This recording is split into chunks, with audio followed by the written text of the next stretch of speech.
en tu gran amor. No dejaré de alabar.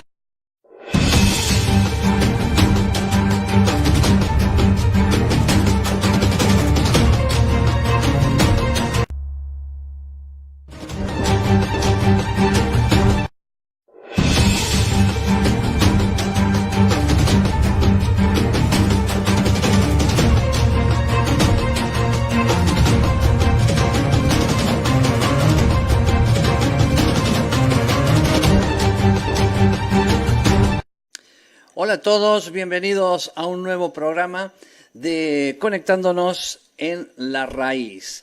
Buenas tardes a todos aquellos que se comunican, que ya están con nosotros, que de alguna manera ya estuvieron en el programa anterior, el programa número 1. Es una serie de capítulos que estamos haciendo para que usted pueda tener un contenido práctico de aquellos temas que estamos hablando. Haciendo alusión al nombre del programa, que es Conectándonos en la raíz, o sea, conectarnos a la raíz. Obviamente que cuando decimos conectarnos a la raíz, estamos refiriéndonos a nosotros, yendo a la raíz de la situación. Cuando nosotros vemos la Biblia desde el inicio hasta el final, entendemos de esta manera que la Biblia tiene un inicio, y cuando nosotros pensamos en cómo somos, nos damos cuenta de que empezamos las cosas de cualquier lugar. Por ejemplo, hay quienes que hablan o dicen, sí, yo hago el Nuevo Testamento, o sea, yo estoy en el Nuevo Testamento. Bueno, que usted esté ubicado en el tiempo en cuanto al Nuevo Testamento está bien, ¿cierto? Porque obviamente estamos después de Cristo.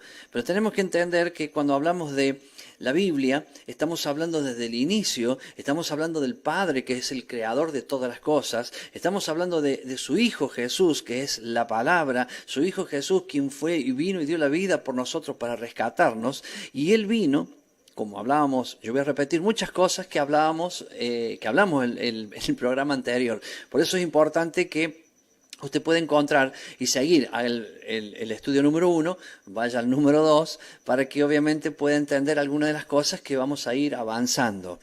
Pero Jesús vino para llevarnos al Padre. O sea, dice, nadie llega al Padre si no es por mí. El propósito de Jesús es llevarnos al Padre. O sea, el nombre del programa es conectarnos a la raíz. La raíz, en este caso, estamos hablando del Padre, estamos hablando de las cosas que el Padre nos enseñó desde el principio. Jesús vino a restaurar esta situación de que el hombre pueda tener relación con el Padre. No estoy hablando de no tener relación con Jesús. No puede nadie interpretar eso, porque no estoy diciendo eso. Es imposible tener relación con el Padre si no la tenemos por medio de Jesús. Por lo tanto, Jesús a lo que vino fue a relacionarnos con el Padre, a unirnos al Padre. Dice, nadie va al Padre si no es por mí, porque yo soy el camino, la verdad y la vida. Y de eso se trata este programa, a entender estas bases, estas cosas muy simples de la palabra de Dios, para que podamos encontrar el objetivo del cual estamos buscando. Yo a veces que nombro palabras y digo, y hay gente que toma mal las palabras porque quizás no quiere darle la verdadera interpretación, o sea, está acostumbrado a hacer una cosa de una manera y de pronto escucha algo diferente y por eso ya piensa que no es así. Fíjese, hay gente que ora a Jesús y Jesús nos enseñó a orar al Padre. Entonces, a ver, ¿cómo es la cosa? Si yo oro a Jesús y Jesús me enseña a orar al Padre, hay algo que está mal. Jesús me está enseñando a hablar con el Padre. Por ejemplo, Padre nuestro que estás en los cielos. O sea, Jesús dice, cuando oren, oren así. Entonces hay gente que ora a Jesús y Jesús es el camino al Padre. Entonces alguno me diría, pero entonces no se puede nombrar a Jesús. Yo no dije no se puede nombrar a Jesús. No, usted no puede hacer nada si no es en el nombre de Jesús. Porque todo lo que le pidieras al Padre, escuche, todo lo que le pidieras al Padre en mi nombre, yo lo haré. Entonces, movernos hacia el Padre con Jesús, eso es la reconciliación. Nadie puede ir al Padre si no es por Jesús. Entonces, como acá hablamos de conectarnos a la raíz, justamente estamos haciendo un retroceso para que usted nos acompañe a aquello que es el principio de todas las cosas, conectarnos en la raíz. Bueno, tampoco tomemos el nombre del programa como algo tan bíblico como que hay que hacerlo sí o sí, sino simplemente para entender un poco también el nombre del programa. En el capítulo anterior a este programa, yo leí un versículo que está en el libro de los Hechos, capítulo 3, versículo 21. Pero claro, para llegar al 21 antes me adelanté un poquito, me atrasé un poquito en unos versículos y hablé de que Pedro era quien estaba en el pórtico de Salomón y comienza el 19 diciendo así. Yo tengo mi Biblia, Hechos 3, 19 en este caso. Así que arrepentíos y convertíos. Mire la prédica de Pedro. Hablaba de arrepentimiento. Ahora, todo esto es un resumen de lo que hice en el programa anterior. ¿A quién le hablaba Pedro? No le hablaba a los mundanos, como decimos hoy. No le hablaba a gente que no conocía nada.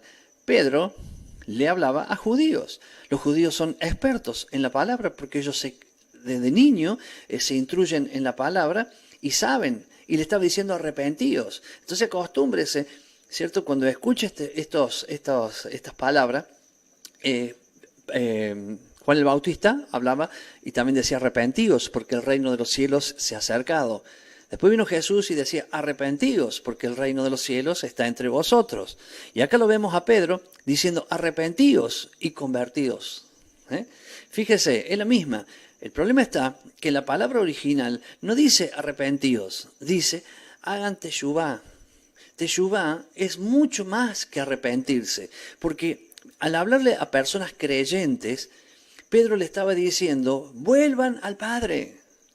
O sea, sientan dolor por lo que han hecho, sí. No lo hagan más, aquellas cosas que están mal, sí. Pero ahora vuelvan al Padre, vuelvan a las instrucciones del Padre. Y las instrucciones del Padre quedaron ya marcadas en la palabra. Cuando vino Jesús, nos enseñó específicamente que tenemos que seguir las instrucciones del Padre.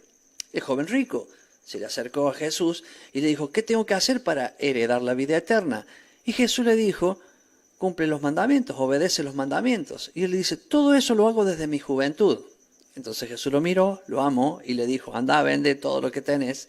Era el tropiezo, era por el cual él no podía encontrar esa unión con el Padre. Entonces anda, vende todo lo que tenés y dice, y después seguime. ¿Por qué seguir a Jesús? Porque Jesús te lleva al Padre. El propósito de Jesús es llevarnos al Padre. Él es el camino, la verdad y la vida. No es ir a Jesús, sino es ir a Jesús para que Él nos lleve al Padre. ¿Se da cuenta? Mire qué simple. No estoy diciendo nada que usted no sabía. Le estoy diciendo algo que usted sabía, solamente lo estoy enfocando para que usted pueda, de alguna manera, llegar un poco más y a interpretar otras cosas más que nos dice la Biblia y nosotros la entendemos de cualquier manera. ¿Por qué? Porque se nos enseñó una Biblia, y no se sienta mal por esto, pero nos enseñaron una Biblia que tiene que ver con toda la filosofía griega y romana. Y la Biblia no fue escrita para los griegos ni los romanos. La Biblia fue escrita para el pueblo de Dios, o sea, en este caso, los hebreos. Los hebreos tienen su cultura, su manera de hacer las cosas, y Dios le habló a ellos, en el idioma de ellos. O sea, Dios le escribió la Biblia a los hebreos, la palabra de Dios a los hebreos, y le escribió a ellos y se le escribió en hebreo. Esto no excluye a los demás. Esto es, simplemente, si queremos entender las cosas que Dios escribió para su pueblo, que lo escribió en hebreo, no es para que alguna amiga, entonces tenemos que aprender hebreo. Sería bueno que lo haga, pero no es la condición. Es que entienda que había una cultura que no era griega, había una cultura que no era romana, había una cultura que era hebrea. Por ejemplo, los padres le ponen nombres a los hijos proféticamente. Eso es una cultura hebrea. Dios le enseñó así y ellos practicaban y vivían de esa manera. Nosotros tenemos una cultura totalmente diferente. Le ponemos el nombre que nos gusta. Nada que ver con el significado del nombre. Algunos lo harán, pero son muy pocos, pero no proféticamente, no por lo que la Biblia dice. Entonces, ¿cierto? Ya tenemos pequeños detalles, que puedo decirle muchos otros detalles que tienen que ver con esto, para que vengan los griegos o nos vengan los romanos y nos quieran enseñar las culturas hebreas. ¿Usted se imagina que un brasilero quiere enseñarle a un, no sé, a un mexicano lo que es un argentino.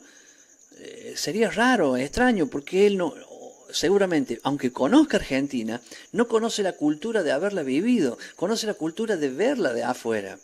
Pero si un argentino le dice a un mexicano cómo es el pueblo argentino, bueno, él ya vive, él ya tiene la cultura, él ya es de esa manera. Es por eso que nosotros, esto no significa que esté todo mal, significa que volver a la raíz significa ver las cosas tal cual fueron escritas. Este versículo que leí es Pedro hablándole a los judíos, diciéndole: arrepentíos y convertíos para que sean borrados vuestros pecados, para que vengan de la presencia del Señor tiempos de refrigerio. Y Él envía a Jesucristo que os fue anunciado. Y ahora viene el 21, que es el que hago yo pie para esta enseñanza. A quien de cierto, aunque de cierto es necesario que el cielo lo reciba. Oiga, cuando Pedro estaba hablando ya Jesús estaba en el cielo. La palabra correcta ahí, o la palabra que va ahí, es para que el cielo, porque es necesario que el cielo lo retenga hasta que los tiempos de la restauración de todas las cosas se cumpla. O sea, Jesús tiene que ser retenido en el cielo para que se restauren las cosas. Antes de venir, se tienen que restaurar las cosas. Estamos en los últimos tiempos. A mí me encanta hablar de los últimos tiempos y usted verá que en todos los programas yo voy a hacer una repetición de los últimos tiempos porque voy a intentar actualizarlo. Mire, yo intento todos los días actualizarme, ver noticias de los acontecimientos de los últimos tiempos porque estamos a la víspera de la venida. Estamos ahí, estamos cerca y nosotros tenemos que restaurar nuestra relación con Dios. Y es eso por el cual estamos enseñando estas cosas, para que restauremos nuestra relación con Dios, restauremos la interpretación de la palabra tal como fue escrita, saliendo de toda religiosidad, de todo acostumbramiento y de todo lo demás, aquello que nos hace hacer una vida no de acuerdo a lo que la Biblia enseña. Fíjese, le voy a decir cosas que posiblemente las sabe, porque cualquiera se puede informar y lo sabe. El 9 de abril, escuche, 9 de abril, estamos hoy, cuando yo estoy grabando este programa es 13 de marzo, falta menos de un mes, hay elecciones en Israel. Elecciones en Israel. Y alguno dirá, bueno, pastor, ¿cuál es el problema? También hay este año en Argentina. Bueno, sí, desde ese aspecto sí, pero la Biblia nos enseña claramente que nosotros tenemos que observar la higuera, prestar atención a la higuera. La higuera, en este caso, simboliza a Israel. ¿Y por qué tenemos que prestar atención a la higuera? Porque es el lugar, primero, es el pueblo que Él eligió, Israel. Segundo, es la tierra que Él eligió. Tercero, Jerusalén es la ciudad que Él escogió. Y atención, yo esto que dije, se cumple, Él eligió ese pueblo. Él escogió esa tierra y Él escogió Jerusalén como la capital donde Él va a reinar durante 1000 años de aquí a poco. Porque si Él viene de aquí a poco, entonces va a reinar, porque cuando Él venga y ponga los pies en la tierra, va a ser para reinar en la tierra por 1000 años. Entonces, ¿a dónde va a reinar? No en Argentina, va a reinar, o sea, vamos a decir, su casa de gobierno, por así decirlo, va a ser en Jerusalén, porque es el lugar que Él eligió. Y ahora hay elecciones el 9 de abril. Y le adelanto, hay 15 partidos políticos que se presentan, como acá en Argentina, vio toda la diferencia de partidos políticos, hay 15 partidos políticos que se presentan a esas elecciones. Muy bien, ahora fíjese esto. El presidente de los Estados Unidos, Trump, él respalda al que hoy está como presidente o primer ministro, que es Netanyahu. Ese es el nombre. La pronunciación puede que esté equivocada, pero ese es el nombre. Y él respalda, o sea, él está respaldando a ese candidato. Y de Estados Unidos, o sea, el presidente Trump, mediante el equipo que tiene, que uno de los que él encargó para ese trabajo es su yerno, él es judío y le encargó ese trabajo. ¿De cuál es? Hacer el plan de paz, escuche esto, el plan de paz del siglo. El siglo son 100 años.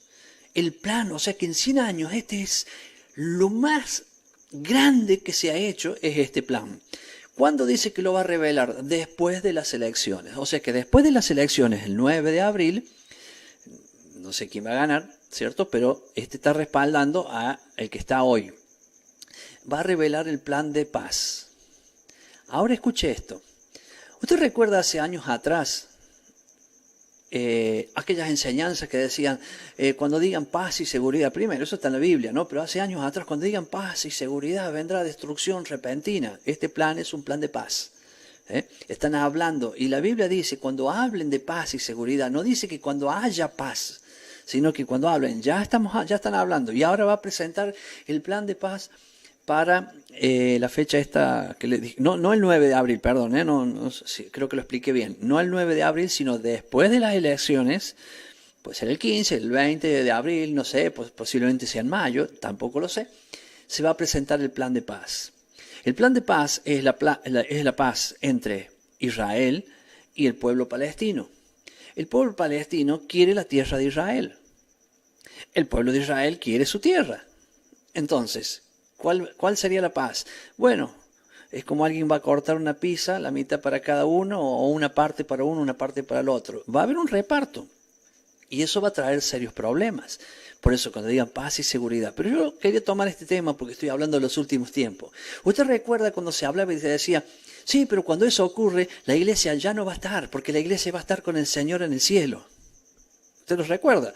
¿Se acuerdan cuando hablaban del chip de la bestia, de la marca de la bestia? Y decían, sí, pero la iglesia no va a ver esas cosas porque la iglesia va a estar en el cielo cuando todo eso pase. Oiga, ya están implantando el chip de la marca en la mano y en la frente. ¿Cierto? Que le llaman el 666, y bueno, en todo eso ya está. Y ahora estamos acá.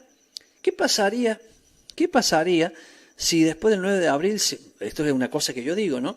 ¿Qué pasaría si se presenta ese plan de paz y en vez de hacer paz, o sea, obviamente ese plan de paz trae más división todavía, porque no estén de acuerdo? Por ejemplo, bueno, Israel tiene que darle la mitad de Jerusalén a Palestina. ¿Qué pasaría? Usted diría, bueno, que se la dé, claro, porque estamos acá de este lado. El problema es Dios. El problema no es Israel ni Palestina. Dios no va a permitir que su santa ciudad, donde Él va a reinar, donde todos los acontecimientos bíblicos fueron ahí, donde Él puso su dedo, donde Él eligió y donde Él escogió, sea dividida. Eso va a ser, o va a haber, guerra. Esa guerra está en el libro de Zacarías, capítulo 12, ahí habla de esa guerra. Yo no digo que va a ser ahora, no estoy adelantando tiempos, sí, sucesos estoy diciendo que van a acontecer. Por lo tanto, ya está todo, está ahí. ¿Y nosotros qué hacemos? Nosotros todavía jugamos a la religiosidad. Oiga, acá está Pedro hablándole a gente totalmente entendida en la Biblia o en la palabra. Pedro no le hablaba a gente que no sabía nada. Pedro le hablaba a gente que sabía la Biblia como él, y algunos hasta mejor que él sabía la Biblia. Él estaba diciendo arrepentidos.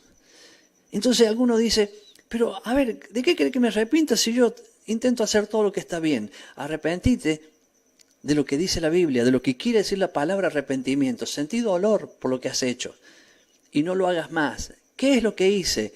Seguí las instrucciones del Padre. Obedecé los mandamientos. No, pero yo soy salvo por gracia. Todos contestan. Yo vivo en la gracia. Contestan eso. Si yo no dije que vas a ser salvo por obedecer los mandamientos. No, vas a ser salvo por la gracia de Dios. Sí. Ahora, Él me salvó. Jesús me salvó. Y después que Él me salvó, fíjese qué cosa, ¿no? Yo tengo que amar a quien me salvó. Entonces, Señor, te amo porque me salvaste. Entonces Jesús dice, si me amáis, guardad mis mandamientos. Demuestra a Dios que le ama. ¿Y cómo se demuestra a Dios que yo lo amo? Obedeciendo los mandamientos. Usted me está viendo este programa, usted está viéndome en este programa, y quizás, voy a hablarle a los que se ponen serio y dicen, wow, la verdad, es así. No es el pastor Enzo tiene razón, es la Biblia tiene razón. No me dé la razón a mí. A mí escúcheme, ¿cierto? Y confronte lo que yo digo con la palabra. Y usted se ha confrontado. No me crea lo que yo le digo. Solamente ponga atención a lo que digo y vaya a la Biblia. Si lo que yo estoy diciendo dice la Biblia, olvídese de mí. Ahí piensa en lo que dice la Biblia. Y usted cuando ya lo ve en la Biblia, porque le estoy diciendo, si me amáis, guardad mis mandamientos. El que dice que me ama, escuche, y no guarda mis mandamientos, el tal es un mentiroso. Eso no está en el Viejo Testamento, eso está en el Nuevo Testamento. Eso está en el libro de Juan. Y dice, el tal es un mentiroso. Y yo agrego, y los mentirosos no entran en el reino de los cielos. Mire qué cosa, ¿no? Entonces, sí, pero yo soy salvo por gracia. Ok, la gracia no es un permiso para que hagas lo que quieras. La gracia es un regalo de Dios, ¿cierto? Que trae responsabilidad. ¿Y cuál es la responsabilidad? La gracia es un regalo, te salvó de donde estabas para que vivas una vida como Él quiere. Por eso también hablé la semana pasada, así, en un pantallazo, hablé del hijo pródigo. El hijo pródigo se fue de la casa, se fue de la obediencia del padre a hacer lo que él quería. Y cuando él estaba haciendo lo que él quería, se le fue gastando, hasta que obviamente se quedó sin nada y no tenía para comer. Y él pensó, ¿cómo hice lo que hice? Pero ya está, ya lo hice. Aún los empleados de mi padre viven mejor que yo. Entonces le voy a decir a mi padre que me haga su empleado. Y él vuelve a la casa. Cuando él vuelve a la casa, el padre lo estaba esperando. ¡Wow! ¡Gracia! Gracia, esa es la gracia. El padre tendría que haber estado enojado con él. No te quiero ver más, te fuiste. No, la gracia, el regalo ese del padre amoroso que lo estaba esperando. Lo vio, lo abrazó y lo mandó a que lo bañen, a que lo vistan, le pongan el mejor anillo y se hizo una gran fiesta para el hijo. Estoy no recordando al hermano, lo que pensó el hermano, todo eso no estoy hablando ahora, me estoy enfocando en algo. Él quería ser un empleado. No, hijo, volvés a mi casa, estás bajo mis instrucciones, estás bajo mi techo, entonces tranquilo, está todo bien. Ahora, ¿se da cuenta? ¿A dónde volvió? A la casa del Padre. ¿Qué se hace en la casa del Padre? Lo que el Padre dice. Es lo mismo que usted y yo. Si usted hace teshuvá, arrepentimiento, que está diciendo Pablo, arrepentíos y convertíos. Entonces, ¿qué es ese arrepentimiento? Ese arrepentimiento es sentir dolor por lo que he hecho. No obedecí a sus mandamientos. Señor, perdóname. No voy a hacer más esto. Ahora yo voy a entrar en tu palabra y voy a obedecer tu palabra. Eso le va a traer bendición porque usted vuelve a la casa del Padre, Él lo hace que lo bañen, que lo vista, le pongan el mejor anillo, hace una fiesta. Gracia. ¿Para qué? Para que usted obedezca. Y no mire al Padre como con un látigo queriendo que usted obedezca. No, porque la obediencia al Padre o la ley, a lo que muchos le dicen la ley, en la Biblia el verdadero nombre de ley es Torah. La palabra Torah significa dar en el blanco. La palabra Torah significa instrucciones de Dios para dar en el blanco. Lo que le llaman la ley de Dios no es una ley que hay que cumplirla porque es como el semáforo en rojo, es como el cartel que dice pare. No, es una instrucción para que te vaya bien. Entonces, si usted hace lo que Dios dice, le va a ir bien. Y si usted no hace lo que Dios dice, le va a ir mal. ¿Quién es el que elige? Soy yo. Entonces, ¿qué es teshuvá? Justamente es volver a las instrucciones del Padre. ¿Y qué intento decirle yo a usted? Vuelva a los mandamientos, vuelva a la palabra. No va a ser salvo por obedecer los mandamientos, ya está, ya lo dijimos. Pero demuestre que le ama al Señor. ¿Cómo? Guardando sus mandamientos. Entonces, simple hasta acá. Veo que no estoy diciendo nada que usted pueda decir, puede que no le guste. Puede que hasta crea que está mal lo que digo. Ahora analice lo que yo estoy diciendo a la luz de la palabra y olvídese de mí, porque no quiero ni que me diga algún día, gracias pastor por aquello. No hace falta, porque es la palabra. Yo soy acá un interlocutor, estoy diciendo lo que Dios dice, porque yo también tengo más de 30 años de creyente y hace unos 4 o 5 años atrás yo hice esto. Empecé a mirar, por eso algunos me dicen, pero ¿cómo si vos hablabas de otra manera antes? Bueno, porque yo antes no sabía esto. ¿Sabe todo lo que me falta por hablar? ¿Sabe todo lo que me falta por explicar? Estamos en el capítulo 2, vamos a ir al 3, al 4, y yo voy a seguir avanzando en estos capítulos simplemente para decir más cosas. Les voy a hablar del arrebatamiento, les voy a hablar del Apocalipsis, les voy a demostrar cosas que están en la Biblia que cuando usted la vea va a decir, ¿cómo no vi esto? Bueno, eso me pasó a mí, ¿cómo no vi esto? Entonces, ¿Qué siento? El dolor por no haberlo visto antes. No siento la bronca del que me dijo o el que no me dijo. No me interesa. Ya está, son años que yo aprendí mucho en 30 años. Y no puedo decir como algunos dicen, no sirve nada lo que aprendí. ¿Cómo que no sirve nada? Todo lo que aprendí sirve. Lo que pasa es que ahora lo estoy acomodando porque, como dice esta palabra, es necesario que Jesús sea retenido en el cielo hasta que se restauren las cosas. En mi vida se están restaurando esas cosas. ¿Qué cosas? Las que yo no entendía antes y ahora las entiendo porque están clarísimas en la Biblia. Por eso dije, ¿vio? Ya se habla del plan de paz para ahora, el mes que viene, no sé, póngale 2 meses más. Yo no sé cuándo eso se va a revelar porque lo vienen atrasando. ¿Por qué no lo hacen de un día para el otro? Porque saben los problemas que eso va a traer. Y como la Biblia es clarísima, hay 2 guerras. 2 guerras. Una guerra que es la que inicia prácticamente el Apocalipsis. Una que es Israel contra todos sus vecinos y va a ganar Israel. Se lo digo porque está en la Biblia en Zacarías 12. Después hay otra guerra que es Armagedón, que es cuando termina, o mejor dicho, sí, cuando terminan los 6.000 años de la tierra y cuando Jesús pone los pies acá en la tierra y va a reinar por 1000 años. Entonces, hay 2 guerras. La primera es Zacarías 12, la segunda es Zacarías 14. Yo voy a hablar de todo esto con el tiempo. No es que yo sé un montón sobre esto, pero sé, como quien dice, los mojones, los carteles que nos van llevando porque la Biblia es clarísima. Y yo digo, ¿cómo antes yo no veía esto? No sé, hoy lo veo.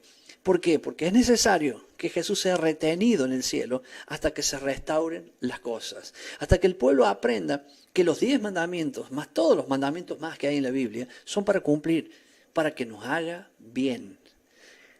Entonces, yo la pregunta que quería hacer hoy, en medio de este programa, es esta. Siempre desafío a la gente, ¿sabe los 10 mandamientos? Algunos dicen, sí, yo me acuerdo. Y algunos saben que se acuerdan cuando iban a la iglesia católica. Por ejemplo, yo, cuando hice el catecismo en la iglesia católica, para rendir, porque hacías un cursillo y vas a rendir, y ahí te aprobaban para el catecismo, digamos, para la comunión, para darte lo que se llamaba la primera comunión. Entonces de ahí nosotros nos acordamos los mandamientos. Pero fíjese esto, ¿no? ¿Qué cosa? Yo, en mi edad, a los 24 años, conocí una iglesia, vamos a decir, evangélica, por poner un nombre, ¿no? Porque por ahí algunos dicen, no es evangélica, es pentecostal, qué sé yo, bueno, para no poner tanto nombre, vamos a decir evangélica. Y yo ya conocía los mandamientos, yo había sido un católico dentro de todo cumplidor, por lo menos iba a misa. Y yo sabía los mandamientos, pero después cuando yo entré en la iglesia evangélica, nunca más me hablaron de los mandamientos. Y le digo más, así entre comillas. Hasta muchos me dijeron, o escuchaba, que decían muchos, no, ya están abolidos. Ya están abolidos. De pronto, no sé, inventan una palabra que Jesús la niega, ¿cierto? Porque Jesús dice, yo no vine para abolir la ley o los mandamientos, sino vine a cumplirla. Caramba, ¿acaso Él no es nuestro ejemplo? Si Él vino a cumplirla, ¿nosotros no la vamos a cumplir? ¿Acaso ustedes van a ver a Jesús faltando alguno de esos mandamientos? No, ninguno. Porque si Él hubiera incumplido algunos de ellos, todo ese mundo religioso que tenía alrededor lo hubiera apedreado. ¿Por qué? Porque hubieran tenido un motivo para hacerlo. Nunca encontraron un motivo para decirle que lo que Jesús hacía estaba mal, porque Jesús obedecía la palabra. Entonces, si Él es nuestro ejemplo, ¿nosotros no tenemos que obedecer? Y yo pregunto, ¿y por qué no nos enseñan los mandamientos? ¿Por qué, por ejemplo, yo voy a una iglesia y pregunto, ¿usted sabe los mandamientos? Entonces, claro, siempre les amén, sí, te dicen. Pero después viene el problema, que cuando yo empiezo a decirles, a ver, yo voy a hacer un resumen, son 10 mandamientos. Yo los voy a nombrar a los 10 mandamientos y usted diga en su corazón, el 1, sí, yo lo sabía. El 2, no sabía el 2. El 3, póngale que de los 10 no sabía 2. Usted se sacó un 8. Es un juego, ¿no? Entonces, pero no me diga a mí cuánto, pero sí confróntese con usted mismo cuántos no sabía y a cuántos lo sabía mal. Lo sabía mal. Porque inclusive los mandamientos que están escritos en la Biblia, en Éxodo 20, son cambiados por un montón de religiones, ¿cierto? Que te dicen otra cosa que no dice la Biblia. Entonces, ¿cuál es el problema? Y bueno, si la Biblia dice que a la Biblia no se le puede ni agregar ni quitar. Nada, tiene inclusive muerte, trae agregar o quitar. Y con tanta caradurez se agrega o se quitan mandamientos por ahí. Hay iglesias que le quitan 2 mandamientos, hay iglesias que le quitan 1 y hay iglesias que le cambian 2. Todavía no le estoy diciendo los 10 mandamientos porque en realidad estoy trabajando con usted de una manera para saber si usted quiere o le interesa el tema. Restaurar es la palabra que corresponde a esto. Yo expliqué en el programa anterior lo que es restaurar. No es hacer algo nuevo, no. Eso es hacer algo nuevo. Restaurar es agarrar algo viejo y ponerlo en vigencia hoy de la misma manera que estaba antes. Restaurar. Por eso hablé de una silla en el ejemplo que di. Si yo hago una silla nueva, tengo una silla nueva o compro una silla nueva. Pero si yo tengo una silla vieja y es metálica y la llevo y la meten en un líquido, un ácido y no sé qué y la vuelven a cromar, me queda tal cual la silla estaba antes. O sea, se restauró. Es como por ejemplo, en el museo acá en Córdoba que se lo restauró. No se hizo un nuevo museo. Se le cambió todo y se lo volvió a lo que era en su origen. Eso es restaurar. Se tiene que restaurar todo antes de que Cristo venga. Antes de que el Señor venga se tienen que restaurar todas las cosas. Por ejemplo, los mandamientos. Se tienen que restaurar tal cual son en la palabra y nosotros obedecerlos tal cual fue escrito en la palabra. Un día estaba predicando en una iglesia y hablé así, de lo mismo de ahora, de los 10 mandamientos. Y le dije, ¿usted sabe que los mandamientos fueron escritos con el dedo de Dios? ¿Usted se imagina 2 piedras, ¿cierto? Quien más o menos conoce de alguna foto, algo, un dibujo, aunque sea, ha visto que son las piedras redondeadas arriba, tablas, ¿cierto? Y Moisés, el Señor le dio las tablas escritas con el dedo. Luego pasó que esas tablas, cuando Moisés baja, el pueblo ya había incumplido el primer mandamiento, habían hecho el becerro de oro y lo habían incumplido. Moisés se enojó, rompió las tablas, rompió las piedras. Entonces, Dios restaura esto y le dice a Moisés, sube de nuevo al monte y alízate 2 tablas que yo las escribiré. Las primeras tablas, el primer juego de tablas, fueron piedras preparadas por Dios. Seguramente que eran piedras, digo yo, del cielo, que fueron traídas para aquí, para la tierra. El segundo juego ya fueron piedras que hizo Moisés. Las alisó, las recortó, le dio forma y las llevó. Y Dios con el dedo las escribió. Cuando termina la reunión viene una joven a preguntarme, me dice, pastor, dice, usted dijo que Dios escribió las tablas con el dedo. Y yo le dije, sí. Y me dice, pero después Moisés las rompió. Entonces yo me quedé pensando, ¿por qué me hacía esa pregunta? Y le dije, todo lo que yo prediqué lo estás anulando con una pregunta, porque me está diciendo que como Moisés rompió las tablas, entonces lo que Dios escribió no sirve. ¿Es así? Y me dice, bueno, lo que yo quiero decir, le digo, querida, Moisés hizo otro juego de tablas y el Señor las volvió a escribir con el dedo. Porque le dijo, Moisés, tráeme un juego de tablas y yo las escribiré. Por lo tanto, con esto estoy diciendo algo muy simple. Era muy serio para Dios lo que él estaba escribiendo. De tal manera que ni siquiera dejó que otro le escribiera, le escribió él. Mire que Moisés fue quien escribió los 5 primeros libros de la Biblia. Pero Dios no dejó que Moisés escribiera, él mismo lo escribió. ¿Usted sabía que esas 2 tablas existen hoy? Y están guardadas en el arca del pacto, en el arca del testimonio, o el arca del pacto, ahí, adentro del arca, el arca es como un poco este escritorio que yo tengo, solo que es hueco, y tiene una tapa, que es el propiciatorio. Adentro de ese arca están las 2 tablas de Moisés, está la vara de Aarón que reverdeció, y está una vasija con el maná que Dios entregó a su pueblo. Y es el arca del testimonio. Significa que en algún momento eso va a aparecer. Y yo creo que va a aparecer en la guerra, que yo le hablé recién, ahí va a aparecer, porque todo el mundo tiene que ver el arca y las tablas que Dios escribió con el dedo para aquellos que dicen, los mandamientos ya fueron. No, Señor. los mandamientos son eternos.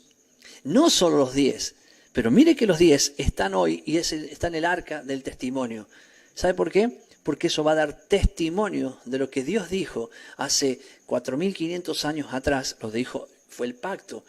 Dice, yo quiero ser un esposo para ustedes. Esto quiero que cumplan. Y el pueblo le dijo, Señor, todo lo cumpliremos. Y ahí hubo arreglo, ahí hubo contrato. Entonces fue Moisés y mató un becerro y con la sangre roció sobre las tablas del pacto y sobre el pueblo. Pero después vino otro que advirtió Moisés. Y vendrá un profeta mayor que yo. A él oíd, a él obedeced, decía Moisés. Y ese profeta un día vino, se llama Jesús. Y cuando él vino a la tierra, hizo el nuevo pacto. Y atención, ¿qué es el nuevo pacto? El nuevo pacto es lo que se profetizó en Jeremías capítulo 31. Y lo que se profetizó en Ezequiel. Dijo, haré un nuevo pacto con todos ustedes. Mejor dicho, con la casa de Israel, con ustedes. Haré un nuevo pacto. Escribiré mi Torá, mi ley. Significa, mi palabra la escribiré. La Torá, lo que algunos dicen la ley. Bueno, eso, la Torá. La escribiré en su mente y en su corazón. Y ya no tendrán más un corazón de piedra, sino que ahora tendrán un corazón de carne. Y pondré de mi espíritu dentro de vosotros. Todo esto lo dice Jeremías y lo dice Ezequiel. Está escrito. Cuando Jesús vino a la tierra, el nuevo pacto era escribir la ley, los mandamientos en mi mente y en mi corazón. ¿Qué hizo Jesús? Por eso en la Santa Cena levantamos la copa, que acá es de agua, la copa de vino, y decimos, esta es la copa del nuevo pacto. Algunos dicen, ese es el nuevo pacto. No. El nuevo pacto es escribir la ley en la mente y en el corazón. ¿Qué es la copa? Así como Moisés, cuando el pacto, que eran las tablas, el pueblo que estaba allí, Dios, Moisés era el mediador del nuevo pacto, tomó sangre de los becerros, porque sin sangre no hay redención. Entonces, tomó la sangre de los becerros y la roció sobre las tablas y sobre el pueblo.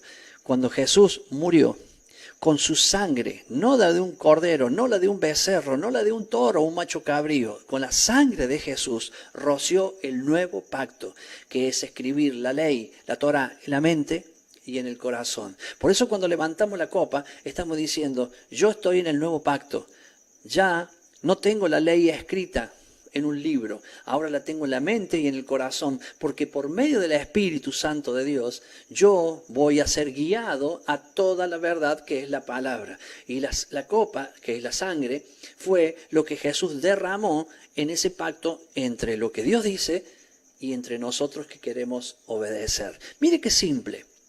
Y todavía no le hablé de los 10 mandamientos, ¿cuáles son?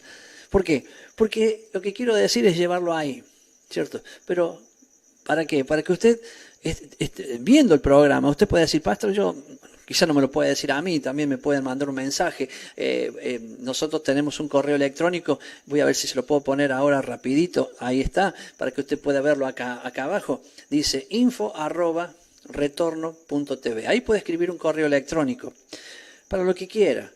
Aún algunos lo hacen para quejarse, para decir que está mal lo que decimos, ¿cierto? Y lo bueno que es que mucha gente me habla y me dice, pastor, está mal lo que usted dice. Y entonces le digo, a ver, sentate, hablemos. Y no quieren sentarse a hablar, lo que quieren es decirme que está mal y salir corriendo.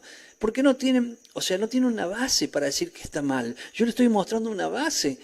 Hay gente que me dice, yo estoy en el nuevo pacto, pastor. Le digo, yo también estoy en el nuevo pacto. Y me dice, no, pero usted no entiende, yo estoy en el pacto de la gracia. Entonces le digo, perdón, el nuevo pacto no es pacto de la gracia. Ya había gracia en el Viejo Testamento y ahora tenemos gracia sobre gracia. Quiere decir que la gracia ahora aumentó, pero el nuevo pacto no se trata de la gracia, que también es gracia, sino que el nuevo pacto se trata de que dijo que voy a escribir la ley en la mente y en el corazón. Y entonces ya no necesito, en verdad, tener la palabra escrita, que sí lo necesito, no puedo decir que no, pero sino que ya la tengo escrita, porque el Espíritu Santo me va a guiar a la verdad. ¿Quién es la verdad? La verdad de Jesús. ¿Y quién es Jesús? Jesús es la palabra, Jesús es el verbo. Por lo tanto, mire qué fácil. Entonces, por eso le pongo el mail aquí, ¿cierto? Para que puede escribir para decir, pastor, queremos saber más, queremos aprender, y yo le voy a dar mecanismos para que de alguna manera usted pueda aprender más. Pero también, vuelvo a donde estaba, pero también quiero decirle a los que están escuchando que no se tratan de los mecanismos, se trata de que usted abra su corazón para poder aprender mucho más de la palabra tal cual fue escrita. El primer mandamiento nos habla y nos dice claramente, yo soy Yahweh tu Dios, tu único Elohim, dice la Biblia, Dios. El único, no hay otro, sino el único. No tendrás dioses ajenos de mí, por eso es el único, no habrá dioses ajenos de mí. Ellos se hicieron un becerro cuando Moisés todavía estaba arriba, lo hizo Aarón al becerro, se buscaron otro Dios. Pero el segundo mandamiento dice, no te harás imagen de lo que hay en el cielo ni en la tierra. El primer mandamiento, yo soy tu único Dios. Segundo mandamiento, no tendrás imágenes. Quite toda imagen, a una imagen de Jesús quite. No tenga imagen, nuestro Dios es un Dios, Él es espíritu. Entonces, la única imagen visible que tenemos de Dios es Jesús. Número 2. Número 3. Si usted lo sabía, diga, ok, sí, también. No es, ahora me acuerdo. No, sea sincero con usted mismo. Si no lo sabía o recién se está acordando porque lo estamos diciendo, anote, ¿por qué yo lo estoy diciendo de memoria? Y le voy a decir solamente la mitad, porque los últimos 5, ¿cierto? No es que no sean importantes, todos ustedes lo saben, porque si no los cumple, van a ir presos, pero no por Dios, por esta tierra. No matarás, vaya y mate, a ver qué pasa. No robarás, vaya y robe. No cometerás adulterio, vaya y cometa adulterio. Entonces, fíjense, todos esos mandamientos, obviamente que acá pesan en la tierra porque traen su problema. Pero mire, si usted tiene 20 dioses, 40 dioses, 50 dioses, no va a ir preso. Pero está fallando a esto que Dios está diciendo. No tendrás dioses ajenos delante de mí. No te harás imagen de lo que hay en el cielo y en la tierra. Estamos hablando es necesario que Jesús sea retenido en el cielo hasta que se restauren las cosas. Estas cosas se tienen que restaurar. Número 3. Mire qué simple. Número 3. No usarás mi nombre, santo nombre, Yahweh, en vano. No usarás mi santo nombre en vano. Si yo no digo el nombre, acá, la Biblia en el mandamiento lo dice. No usarás mi santo nombre, Yahweh, en vano. En vano significa 2 cosas. Una, que lo use mal. Lo use para la chacota, no sé, por ejemplo, se me cae algo y digo, ay Dios mío, no Dios, porque Dios no es el nombre de Dios. Satanás es Dios, se lo digo así para que también sepa. Sí, pero con minúscula, oiga, Dios. Acá, título es una cosa, acá hablamos de nombre. A mí usted me puede decir pastor, todo lo que quiera, pero mi nombre no es pastor, mi nombre es Enzo Domínguez. Por lo tanto, su nombre es Yahweh. Entonces, dice, no usarás mi nombre en vano. Segundo, la palabra vano quiere decir vacío. No dejarás mi nombre vacío. Por ejemplo, si usted dice Dios, Señor, nunca lo nombra. El pueblo judío, una parte del pueblo judío, dice Hashem. Y algunos creen que Dios se llama Hashem. No, Dios no se llama Hashem. Hashem quiere decir no sé si lo pronuncio bien, pero vamos a decir quiere decir él. Y Shem quiere decir nombre. La palabra Hashem quiere decir el nombre. Por lo tanto, cuando ellos dicen Hashem te bendiga, están diciendo el nombre te bendiga. Hay gente por ahí que nos dice, pastor, ustedes están judaizando. Escuche bien lo que yo le voy a decir ahora. El judaísmo es una secta. Por lo tanto, yo no quiero estar en una secta. Entonces yo no voy a judaizar. Oiga, Jesús era judío. Ahí estuvimos hablando de otra cosa. Y enseño lo que enseñó un judío, que es Jesús. Jesús no era romano, Jesús no era griego, Jesús era judío. O sea, era de Israel, de la tribu de Judá, por lo tanto él es judío. Que hay judaísmo, que es la religión, ¿cierto? Que muchos la practican. Yo no practico judaísmo porque el judaísmo es una secta. Por lo tanto, no tengo nada que ver. Si yo estoy diciendo Hashem, estoy diciéndolo por una causa, para que usted sepa que Ha es él, Shem es el nombre. Es como que yo le diga a usted, Hashem te bendiga, estoy diciendo el nombre te bendiga. ¿Quién? Claro que uno se da por entendido de quién está hablando el otro, sí, pero la palabra vano también quiere decir vacío. Y la palabra vacío es que no nombre el nombre. Entonces, por lo tanto, debe decir su nombre y su nombre es Yahweh. No es Jehová. ¿Por qué no es Jehová? Porque la misma Biblia que dice Jehová, en el glosario que está en la parte final, te explica y te dice que el nombre verdadero de Dios, que es YHWH, que significa Yahweh, dice, es un nombre santo, y por respeto a los judíos, para no nombrar el nombre santo que ellos nombran, le agregaron vocales para formar una contraseña de un nombre. Es su Biblia lo que lo dice. La misma Biblia, Reina Valera, al fondo, al final, dice el glosario y dice esto que yo estoy diciendo. Oiga, si es una contraseña, no es el nombre. Entonces, no diga que se llama Jehová, porque él no se llama Jehová, se llama Yahweh.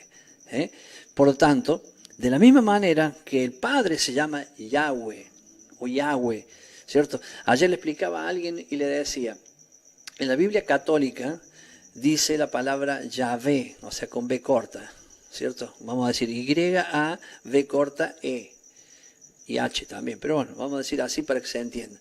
Pero esa Biblia fue escrita en el año 1500, y la palabra V corta en el año 1500 era la U. ¿Cómo lo sabemos? Bueno, vaya al centro, la calle Casero, está el Palacio de Justicia. Fíjese que dice J, V corta, Sticia. ¿Y cómo leemos? Justicia, porque la V corta la leemos como una U, porque esa palabra está escrita de aquel tiempo. Si usted va, por ejemplo, a los Estados Unidos o a Europa y ve un auto de esos de alta gama que se llaman, nosotros acá decimos BMW, allá ellos dicen BMW, son dos V cortas, y le dicen V, de la V larga, M, W, W, quiere decir que cada V es una U. Entonces, si usted tiene la V corta en Yahvé y la hace la U como realmente fue escrito, está leyendo ¿qué cosa? Yahweh. ¿Se da cuenta? Entonces, estaba ahí. ¿Y cuántas cosas? Por eso, ¿qué vamos a hacer a lo largo del acontecimiento de este programa? Vamos a ir viendo, espere que responda acá, vamos a ir viendo más de esto. Vamos a ir viendo algo simple, que es cómo restaurar aquellas cosas que entendemos mal. Mire qué cosa. ¿Cuándo empieza el día para usted y para mí? Y empieza a las 0 horas. Ajá. ¿Y cuándo empieza para Dios? Algunos dicen no importa. No, ¿cómo que no importa? La Biblia enseña en el libro de Génesis, ahí Él nos da su calendario. Yo creo que en el programa número 3, que el próximo, yo voy a hablar del calendario, creo. Hasta ahora me parece que sí. Pero ahí yo le voy a explicar estas cosas. Dios dice, y fue la tarde y la mañana un día. Para Dios el día empieza al anochecer. Y alguno dice, ¿y qué importancia tiene eso? Si usted quiere entender Apocalipsis, eso se lo voy a enseñar quizá en el próximo programa. Si quiere entender Apocalipsis, usted va a tener que saber algo. Que si usted no entiende el calendario y el tiempo de Dios, no va a entender el Apocalipsis. Es por eso que para algunos el Apocalipsis está en tinieblas. No lo pueden entender porque es obvio. No entienden el calendario. Y cuando yo hablo del Apocalipsis, les voy a decir, mire, por lo menos una seguida de 10 números que hablan de fechas y cosas. Y usted dirá, y algunos se agarran la cabeza y dicen, anda a saber lo que es eso. Ahora, cuando usted entiende el calendario de Dios, va a poder entender qué son todos esos números que están en el Apocalipsis. Y no era algo difícil, sino simplemente que si no entiende el calendario, la base, restaurar, eso es restaurar, es volver al inicio y entender las cosas como Dios las dijo. Entonces, aquí yo voy a ir cerrando este programa diciéndole a ustedes esto. Hay mucho para aprender, muchísimo para aprender, pero le estoy hablando de cosas básicas, no le estoy hablando de cosas tan profundas que tienen que ser un gran estudioso. No, estoy hablando de cosas básicas que tenemos que aprenderlas.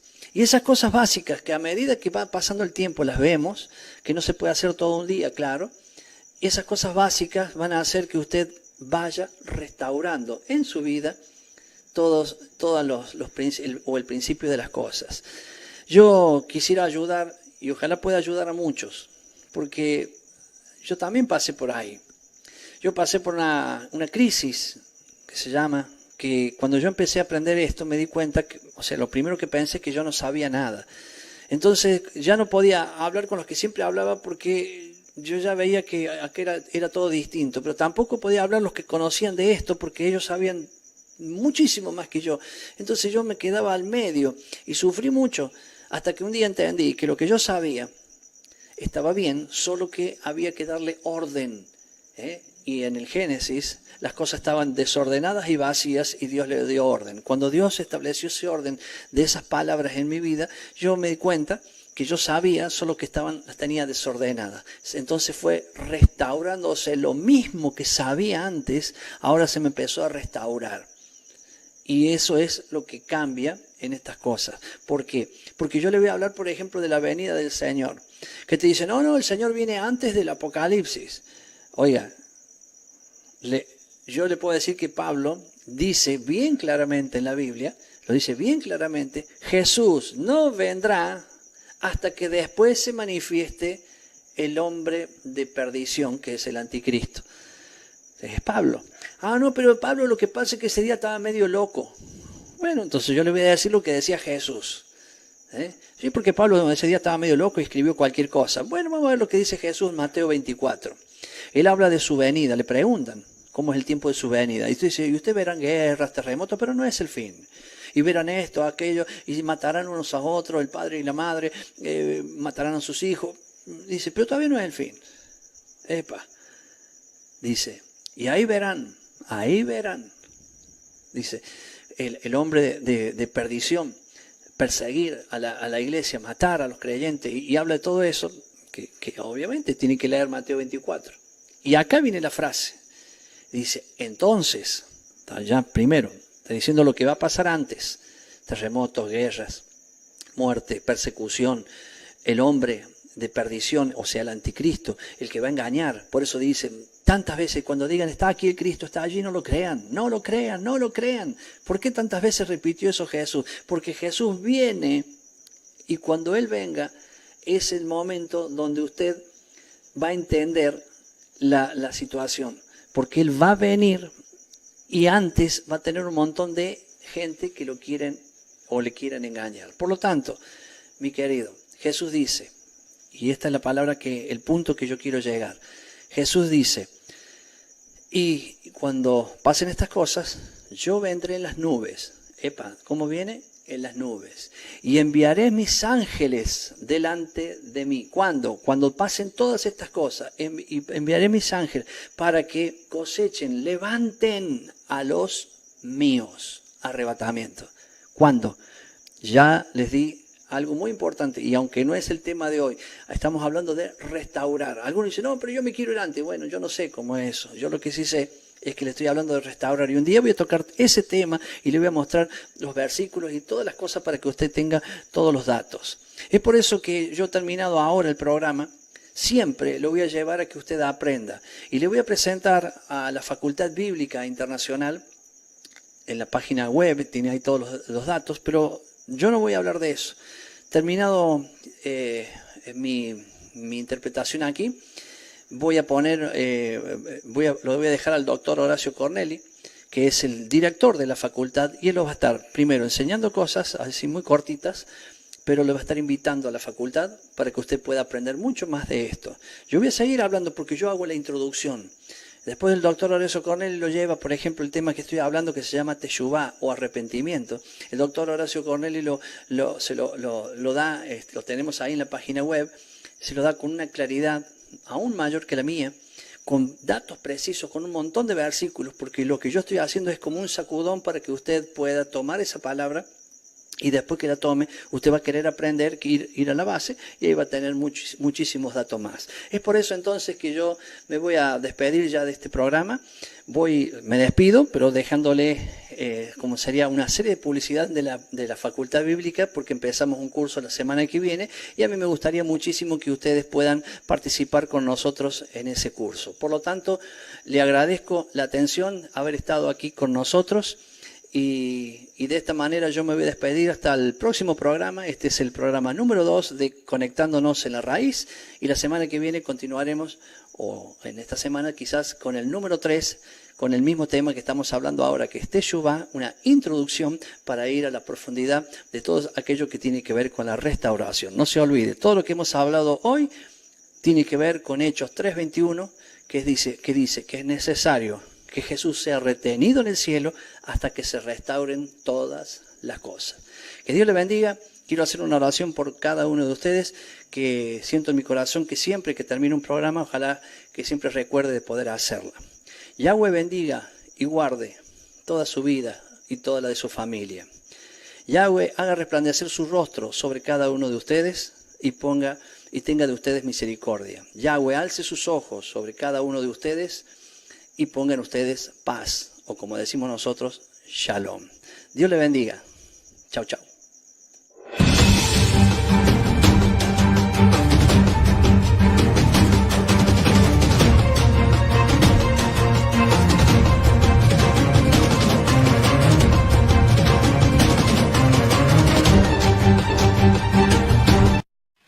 Ministerio Bíblico Internacional, a través de la Facultad Bíblica, ofrece los siguientes programas de estudio. En primer lugar, una licenciatura en Teología Pastoral. En segundo lugar, un diplomado en Teología y Práctica Ministerial. En tercer lugar, un curso bíblico de Sanidad Interior. Y cuarto lugar, un programa de Consejería Bíblica Familiar. La licenciatura en Teología Pastoral consta de 18 materias que se hacen en 3 años, 6 materias por año, y se obtienen títulos intermedios. Completar las primeras 6 materias, un diploma; completar las otras segundas, o sea, segundo año, otro diploma; y finalmente la licenciatura en Teología Pastoral. El diplomado en Teología y Práctica de la Función Ministerial es un curso nuevo, una carrera nueva, que consta de 8 materias que se hacen en un año y es eminentemente práctica del ministerio, tanto para pastores, para líderes, para servidores y para todos aquellos que quieran ejercer el ministerio en alguna iglesia. Y en tercer lugar, el curso bíblico de Sanidad Interior es un curso corto de 3 meses, 10 clases para consejeros bíblicos. Y el programa de Consejería Bíblica Familiar es un curso mucho más amplio, más completo, que desarrolla las diferentes etapas de la formación de la familia, tanto el prenoviazgo, noviazgo, matrimonio, crianza de los hijos, etc. Es importante que ustedes tengan en cuenta que la Facultad Bíblica hace 16 años que está capacitando líderes cristianos. 16 años con una excelencia académica, con excelente material de estudio, y ha pasado alumnos del país y del exterior que se han capacitado en la Facultad Bíblica. Usted puede recibir el material de estudio, puede tomar sus clases en vivo desde su hogar, a través del aula virtual por internet, por facultadbiblica.com, y también las clases van a ser transmitidas por retorno.tv y por ministeriobiblico.com. No dude en pedir información, no dude en inscribirse, reciba información, realice su inscripción. Ahí tiene un email para comunicarse y recibir el catálogo completo con toda la información. Tiene 2 números de celular y también puede consultar la página de la Facultad Bíblica y ver allí qué es lo que se está ofreciendo. Yo les decía recién que tenemos un curso nuevo, un curso que para nosotros va a ser muy importante, que es el Diplomado en Teología y Práctica Ministerial, 8 materias, 1 año de duración. Este curso se va a dar los lunes, a partir del lunes 18 de marzo se va a dar, es un curso corto, es de 1 año, y a partir del lunes 18 de marzo usted puede verlo, usted puede asistir, usted puede rendir, usted puede hacer todo a través de, de Internet, un curso totalmente por Internet.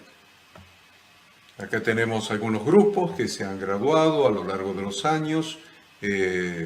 No olviden que empezamos en el 2003 y han pasado muchísimos pastores, muchísimos líderes, muchísimos hermanos de las iglesias a través de estos cursos que hemos dado. Así que yo los invito a que no lo dude, que hoy mismo se inscriba. Usted no se preocupe si no puede estar en una semana, no puede ver la clase presencial, porque las clases se van a grabar y se van a subir a la página de la Facultad Bíblica. O sea, usted la va a ver en vivo en el momento que se está dando la clase, o la puede ver on demand, o sea, grabada al otro día, en el horario que usted quiera, en los días siguientes. Pues la clase se va a subir grabada. O sea, no se preocupe si un día justo usted no pudo asistir a la clase en vivo, porque la va a poder ver los días siguientes para no atrasarse en el estudio.